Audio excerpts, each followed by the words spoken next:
Et bonjour à tous, on se retrouve pour une nouvelle vidéo sur les graines. Cette fois-ci, on est avec du persil frisé Aphrodite. Vous voyez normalement à la cam que c'est un peu plus zoomé, c'est-à-dire que comme c'est des graines qui sont toutes petites, j'ai zoomé un peu plus par défaut.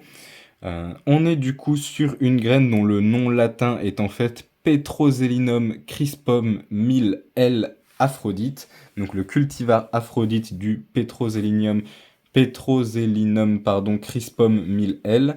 On est sur une plante qui va faire environ, à taille adulte, 30 cm de diamètre pour une hauteur de 40 cm de haut. On est sur une plante qui est compacte, qui est rustique, ça peut survivre jusqu'à environ -15. Alors il est important à noter que le feuillage peut se perdre en hiver en fonction de la température, etc., de l'endroit où vous habitez, tout simplement du climat. Mais ça résiste jusqu'à -15 et ça ressort au printemps. On est sur une plante qui est plutôt vigoureuse par rapport à d'autres persils. Tous les adjectifs que je donne forcément sont par rapport à d'autres persils, hein. Puisque si on dit compact, ben, il y a des plantes qui sont beaucoup plus compactes que le persil, mais qui sont pas des persils.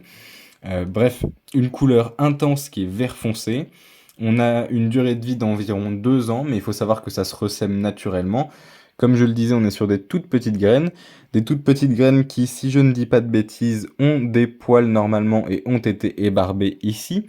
Mais je me trompe peut-être, je connais pas très bien le maraîchage en lui-même, je suis plutôt spécialisé dans les plantes tropicales et dans les plantes de sécheresse, les cactées, les succulentes. Donc je connais pas très bien les graines de persil. Euh, on a du coup une durée de vie d'environ 2 ans, mais ça se ressème chaque année en grande quantité. On a une végétation qui est plutôt érigée.